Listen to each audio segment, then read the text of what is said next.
एक कुंती नाम का औरत रहती है। उनकी दो बेटा था। दोनों बेटा को कुंती अपना शादी करवा देती है। अपना दोनों बहू को लेकर एक साथ रखती है। कुंती का दोनों बहू का दो दो संतान हो गया। कुंती का तो घर में बहुत बड़ा परिवार हो गया। कुंती बहुत खुश थी। कुंती अपना परिवार के एक साथ लेकर रहने लगी। कुछ दिन का बाद कुंती का मृत्यु हो गया। फिर जब कुछ महीना बीत गया तो उनकी पति का भी मृत्यु हो गया। दोनों पति पत्नी के मरने के बाद अब तो उनकी दोनों बेटा बहू में लड़ाई झगड़ा होने लगा। सोहन अपना पत्नी से कहने लगा कि देखो शांति, अब मोहन भैया के साथ मैं एक के क्षण भी नहीं रह सकता हूँ। रोज रोज का झगड़ा अच्छा नहीं लगता है। चलो हम लोग बाहर चलते हैं, किराया लेकर वहीं पर रहेंगे, लेकिन एक साथ हम नहीं रह सकते हैं। सोहन अपना पत्नी को लेकर किराया घर में चले जाता है। जब वहाँ पर शांति जाती है तो कहती है कि यहाँ पर अकेले अकेले अच्छा नहीं लगता है। आपको जो फुआ है अपना फुआ को बुला लीजिए, बहुत दिन से तो फुआ नहीं आई है। सोहन कहने लगे कि देखो शांति, तुम तो फुआ को देखी नहीं है, फुआ को जानती नहीं है, उनकी स्वभाव को तो तुम नहीं जानती हो। अगर फुआ आ गई तो तुम्हें यहाँ एक क्षण रहना मुश्किल हो जाएगा। एक दिन सोहन का फुआ फोन करती है कि देख सोहन, मैं आ रही हूँ, तू देख स्टेशन पर लेने के लिए आ जाना। कहीं अपना बीबी के साथ चिपक मत जाना। एकदम समय पर स्टेशन आ जाना मुझे लेने के लिए, नहीं तो ठीक नहीं होगा। हाँ। सोहन अपना पत्नी से कहने लगा कि देखो शांति, तुम फुआ को नाम लिया, फुआ को फोन आ गया, अब संभल कर रहना, नहीं तो फुआ। मेरी फुआ को तो तुम जानती नहीं हो कि मेरी फुआ का स्वभाव कैसी है। तुम्हारा तो सहना मुश्किल हो जाएगा शांति। शांति अपना फुआ को आने के नाम सुनकर बहुत खुश हो जाती है और कहती है कि कम से कम फुआ आ जाएगी तो इस घर में तो मैं अकेला किराया घर में रहती हूँ। फुआ के साथ गप्पा मारकर कम से कम मेरा टाइम तो पास हो जाएगा। जब सवेरा हुआ तो सोहन उठकर अपना फुआ को लाने के लिए स्टेशन चला गया। इधर शांति उठकर सारा घर के काम कर लेती है, माँ तुलसी का पूजा कर लेती है, घर में 12 बीजन खाना बनाती है और सारे खाना अपना फुआ के पसंद के खाना बनाती है।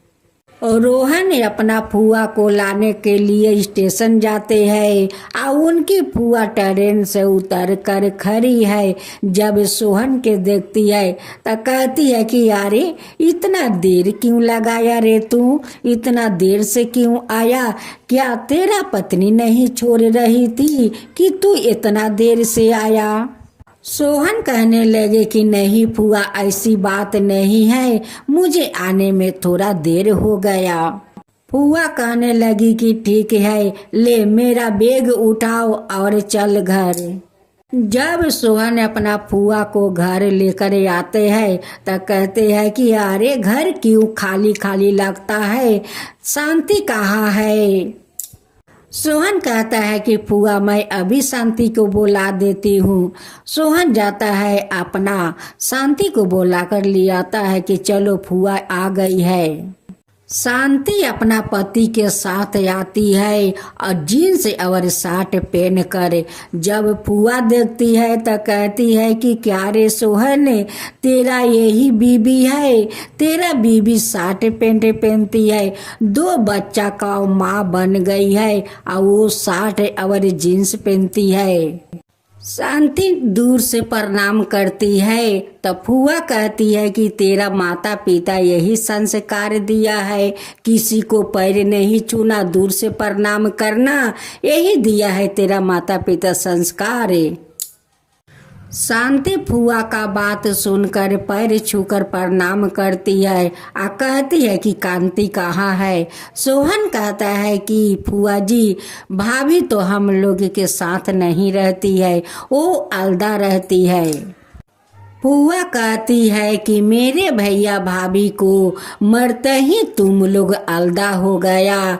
ये कैसा कलयुग आ गया है, कैसा कलयुग आ गया है कि भैया भाभी को मरते ही ये दोनों अलदा हो गया है। हाँ, शांति घर के अंदर जाती है, आई अपना कपड़ा पलटा लेती है, वो चूड़ीदार पहन कर आती है या कहती है कि फुआ जी मैं अभी चाय बना कर लाती हूँ।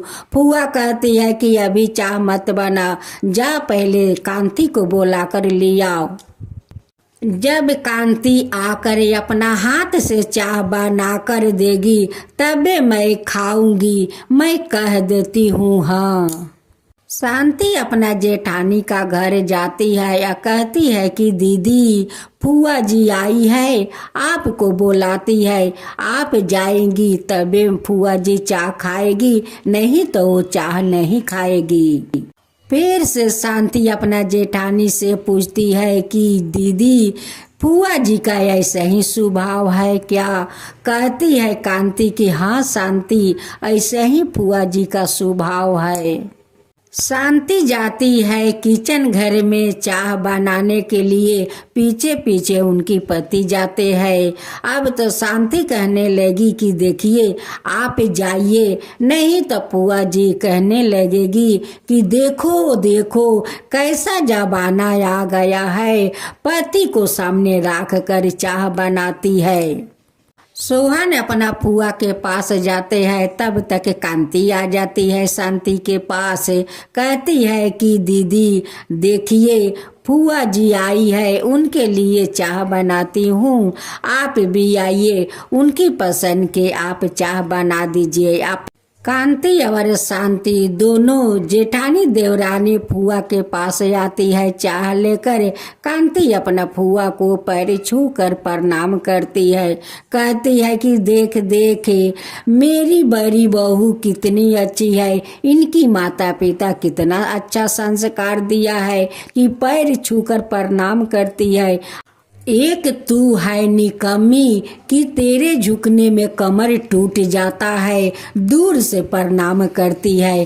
कैसा जमाना आ गया है, कैसा युग आ गया है, ये तो घोर कलयुग है। हाँ, फुआ जी कहने लगी कि बहू देखो, जब तक तुम चाय बनाओगी तब तक मैं पड़ोस से घूम कर आती हूँ।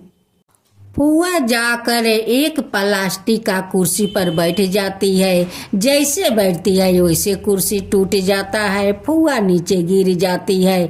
अब तो फुआ चिल्लाने लगी कि कांति कांति। अब तो कांति जाती है या फुआ को उठाने का कोशिश करती है। फुआ कहती है कि अरे कांति तू नहीं उठा पाएगी, अकेले तू नहीं उठा पाएगी। उनकी चिल्लानी सुनकर सारे पड़ोसी लोग आ जाती है और मिलकर कांति को साथ देती है फुआ को उठाने में। कांति कहती है कि फुआ आप कैसे गिर गई, कैसे वो कुर्सी टूट गया? फुआ कहती है कि मैं फिर से गिर कर दिखाऊं कि मैं कैसे गिर जाती हूँ, कैसे कुर्सी टूट जाता है। कांति और उनकी पड़ोसिन मिलकर फुआ को घर ले आती है, सब लोग बैठकर गप्पा मारते हैं। कहती है फुआ कि देखो बहू, जाओ इन सब लोग के लिए चाय बना कर लाओ और कुछ खाने को ले आना। कांति और शांति दोनों चाय बनाकर ले आती है या सभी को चाय खाने के लिए देती है। और कांति कहती है कि फुआ जी चाय कैसी बनी है?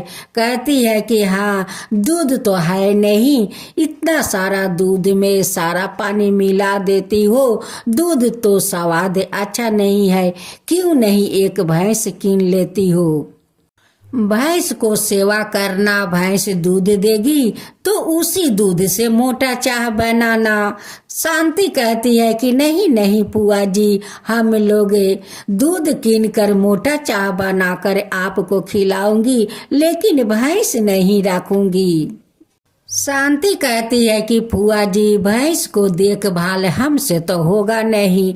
फुआ कहती है कि यारे तू तो कमजोर है, तू तो काम करने के डर से डरती है, हाँ ना तो क्या। सभी पड़ोसिन चाय खाकर अपना अपना घर चली जाती है।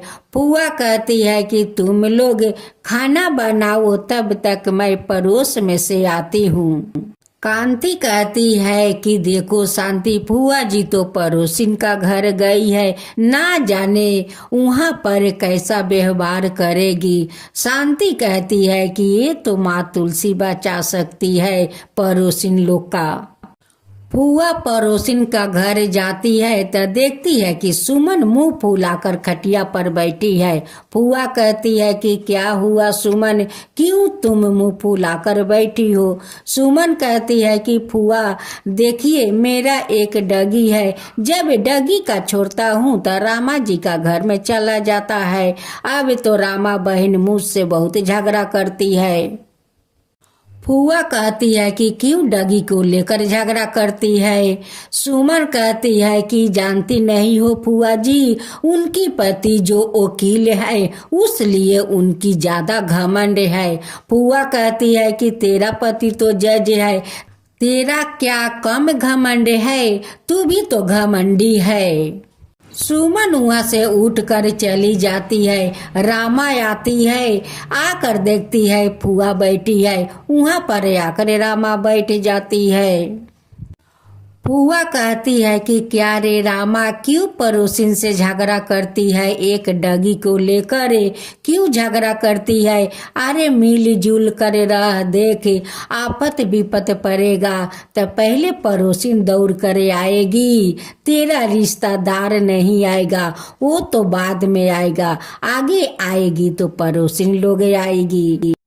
फुआ जी, मैं भी पोसू से प्यार करती हूँ, लेकिन डगी जाकर मेरा सारा सामान तहस नहस कर देता है, वो मैं कैसे सहन करूँ। और वो जान सुनकर जाकर मेरे घर में ढुका देती है।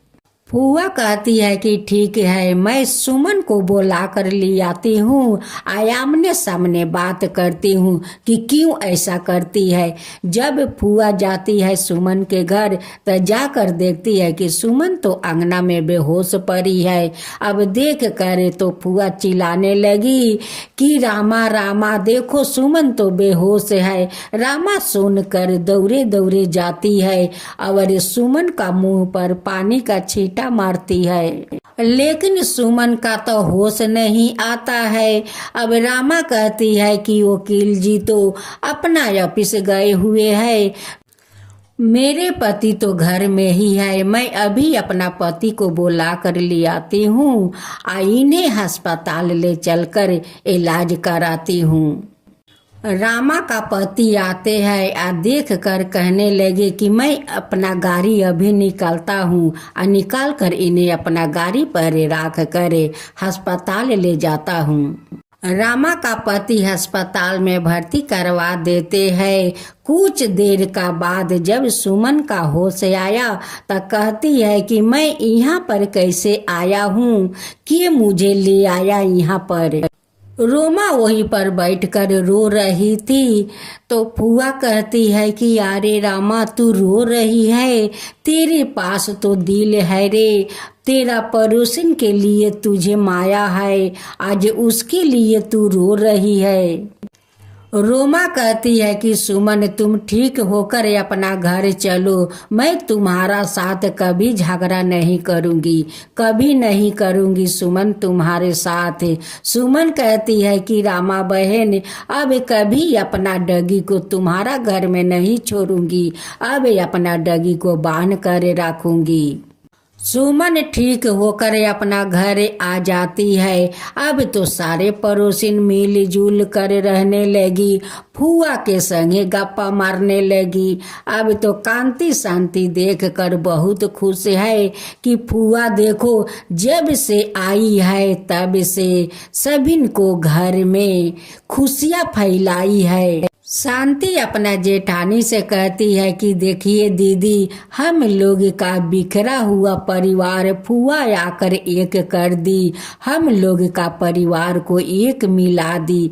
देखिए कितना हम लोग के घर हम लोग का भाड़ा भाड़ा लगता है दीदी। देखिए जिधर माने फुआ जी जाती है उधर खुशियाँ फैलाती रहती है। देखिए सारा पड़ोसिन को एक कर दी, सभी को झगड़ा समाप्त करवा दी।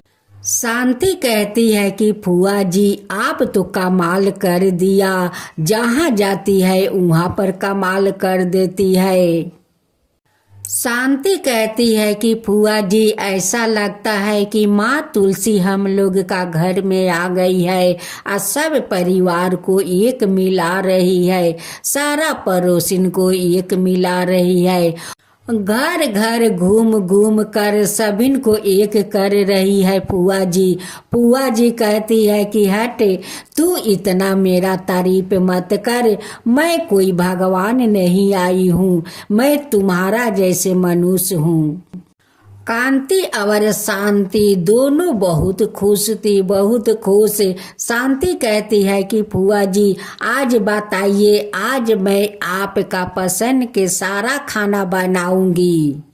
फुआ जी कहती है कि आज मैं घर का खाना नहीं खाऊंगी। जब तुम्हारा फूफा था तो मुझे बहुत बड़ा बड़ा स्टोर में ले जाकर खाना खिलाया करता था। जब से तुम्हारा फूफा जी छोड़कर चले गए तब से कहाँ मिलता है स्टोर के खाना। आज तुम लोग कहीं बाहर ले चलो और मुझे स्टोर का खाना खाना है। मोहन और सोहन कहता है कि ठीक है फुआ जी, चलिए आज मैं आपको स्टोर को खाना खिलाऊंगा। फुआ स्टोर में खाना खाने जाती है और वहाँ पर जाकर कैसा अपना लीला दिखाती है। वेटर आता है और कहता है कि मैम बताइए आपको क्या खाना में चाहिए। फुआ कहती है कि देखो बेटर, मैं तो मांस मांसो नहीं खाती हूँ, मैं तो वेज खाती हूँ। मेरे लिए रसगुल्ला लियाओ, रस मलाई कचौरिया लाओ। स्टोर का सारे लोग अपना खाना छोड़कर उस फुआ जी को बात सुन रहे थे। सोहन मोहन कहते हैं कि देखो फुआ जी, सभी खाना छोड़ छोड़ कर आपका बात सुन रहे हैं, आप चुप रहिए फुआ जी। फुआ जी कहती है कि सुनता है तो सुनने दो, मैं थोड़ा आता हूँ कि बेटर लोग क्या क्या बनाते हैं देख कर आता हूँ। मैं अपना पसंद को भोजन बनाने के लिए ऑर्डर देकर आता हूँ। जहाँ पर वो लोग खाना बनाता है वहाँ पर फुआ जाती है और कहती है कि तुम लोग खाना में क्या क्या बनाते हो, साफ सुथरे से बनाना।